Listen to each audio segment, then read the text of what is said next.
Well, viewers, we had a very influential voice tonight in the shape of Mr. S. Gurumurthy, the editor of Thuglaq, to get a perspective on what monumental step this has actually been. Mr. Gurumurthy, thank you for once again speaking with Times Now, and me in particular. Thank you very much. Thank you. Welcome. How significant is it that India has called out the United Nations for its selectivism over its emphasis on certain kinds of religious discrimination, but not others, like Hinduphobia? See, the International Counter-Terrorism Conference, what T.S. Gurumurthy did is something outstanding. He made two great points. One, he demolished the effort to dilute the battle against terror by changing the narrative of what is terror. Over a period, the very definition of terror was being diluted to include everything into terror so that the real terror escapes. This is point one he made. The second point was he exposed the bias against non-Abrahamic religions in the UN discourse, which has never happened.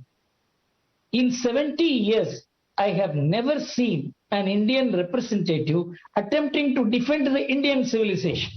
This is the first time it has happened that India has opened its mouth to defend the Indian civilization in a world which has been running on the Abrahamic civilizational narratives and discourse. I will just take a minute to explain how he demolished the dilution of the concept of terror. They introduced the concept of emerging threats. Instead of dealing with the actual threat, they introduced the concept of emerging threats and began categorizing terror. Who are the people who are doing it?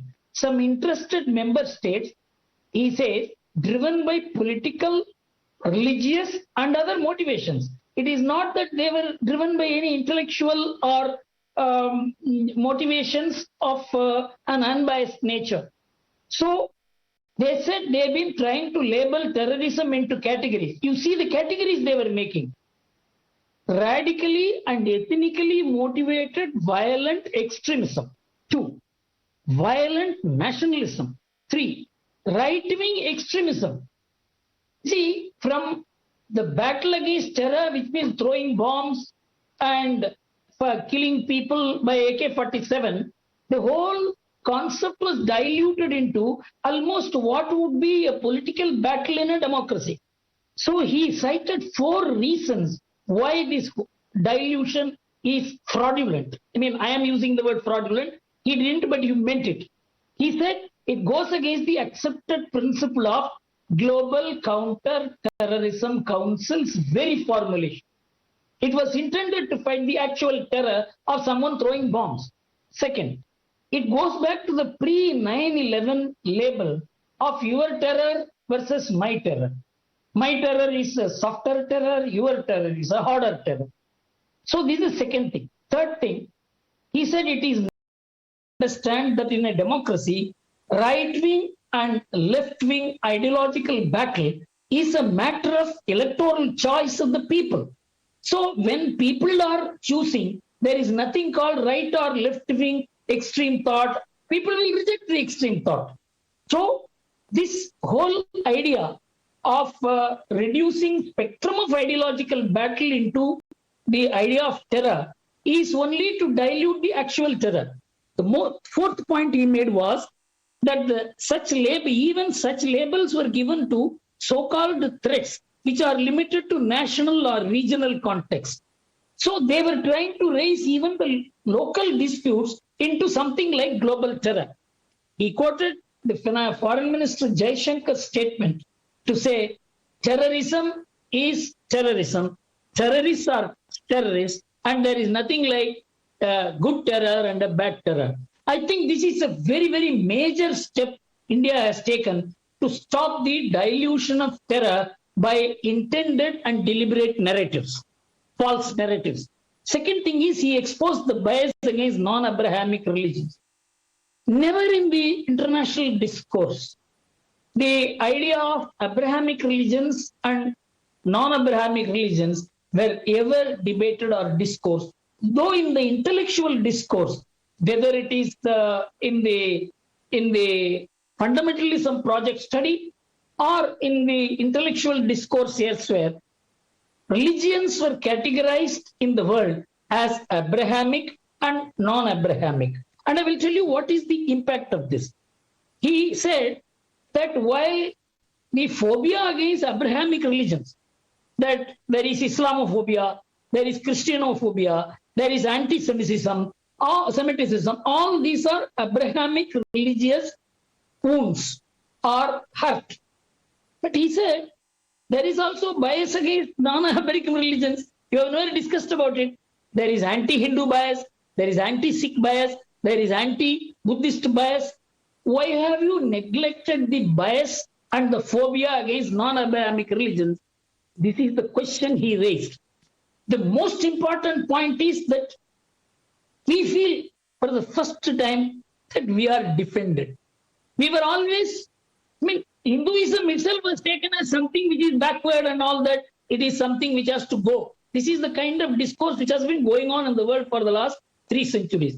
Now I want to mention 3 facts. 3 facts, Mr. Rahul.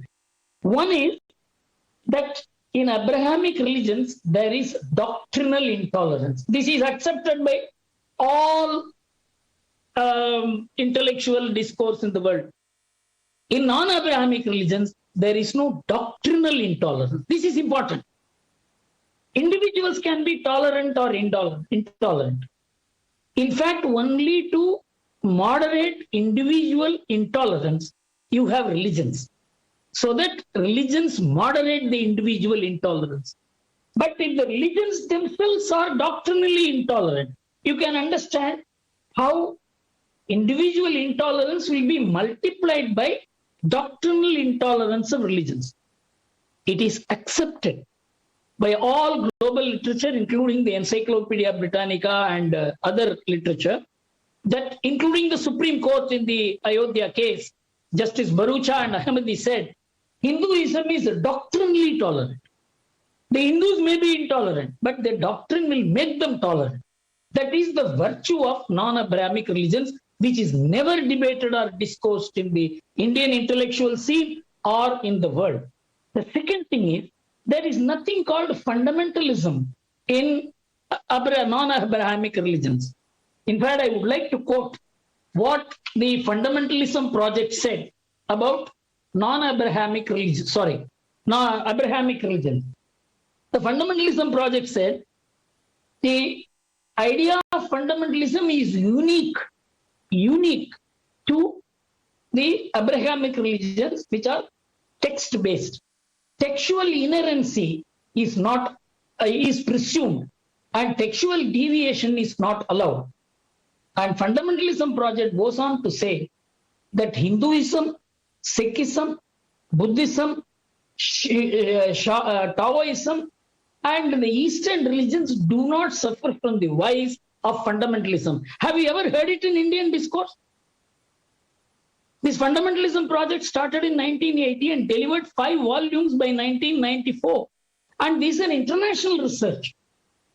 So, first, there is no doctrinal intolerance in non-Abrahamic religions, and there is no fundamentalism. So, these 2 things taken together, we are not in a position to establish it in the world. We are not even treated on par with the Abrahamic religions. This Gurumurthy has demolished. Demolished. Now, sir, very important. What you've said is very important, and it puts into perspective where this defense is coming from. But I want to ask you, because just after that, many critics of the Modi government, many human rights activists, many political parties in the opposition, they say this is whataboutery. As how can 80% of the population be subject to discrimination by the minorities? They say, what are these instances of Hinduphobia that you are falling back upon to conjure up some feeling of discrimination? Can you elaborate on this? Could you respond? What are these instances, or why is it that this word Hinduphobia is today being used? You see, actually, I would like to go back in history a bit as to how the entire Indian discourse about Hindu civilization was distorted. You see, we have to go back a little because we are governed by the partition psyche in the entire discourse that unfolded after 1947. See, in 1909, Mahatma Gandhi, in his Hind Swaraj, equated the unity of India to Hindu religious unity, of how Hinduism, by establishing diverse places of worship and making Ganga the center, made India one in a manner in which no two Englishmen are. He said this fundamental literature of him did not require a full stop or comma correction as late as 1940. Then in 1935, Jawaharlal Nehru said there is very little difference between Hindu nationalism and Indian nationalism because India is the only country of Hindus. And he accepted the concept of Hindu nationalism of Swami Vivekananda. He said it is not against anybody. 1935, note the date. In 1937, Jawaharlal Nehru wrote an article in Foreign Affairs magazine saying that Indian freedom movement is cultural in nature. Most important, in 1939, this Rajani Palme Dutt, the person who formed the Communist Party in England, he wrote a book called India Today, in which he was countering the British view. It is the English education which taught Indians the spirit of freedom. He said, who are you to say that? Our Veda Padashalas in some distant corner would have given us greater idea about freedom than your English education. This was the discourse till 1939. Everything changed with Jinnah passing the Lahore resolution for partition, and every leader of India discarded Hinduism and it was orphaned. Hinduism was orphaned by partition psyche. It never recovered.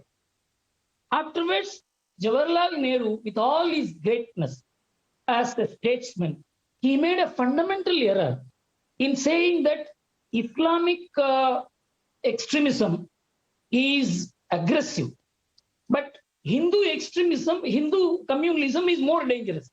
You know, if the Prime Minister says that, and the Prime Minister of the most revered and accepted Prime Minister, it completely changes the national discourse. So today we are on a false assumption, and it is the false assumption which is creating these things. Tell me, if at the global level, Islam, Christianity, and Judaism, which are regarded as Abrahamic religions, are taken to be doctrinally intolerant, are they going to be doctrinally tolerant in India? If Hinduism is taken as Hinduism, Sikhism, Buddhism are taken as doctrinally tolerant all over the world, they are going to be intolerant here? The Indian discourse is intellectually impoverished. To all these anecdotal attacks, that is why as a reaction came the Ram Janmabhoomi movement, and the entire turn in the polity of India took place against this fraudulent categorization of an tolerant religion and equating it with intolerant religions. This is the real problem. Well, Mr. Gurumurthy, you have very finely illuminated this entire debate. Thank you very much for speaking to Times Now and taking the time out. Thank you very much. It's been a pleasure and a privilege. Thank you, sir. Thank you. Thank you, sir. Thank you.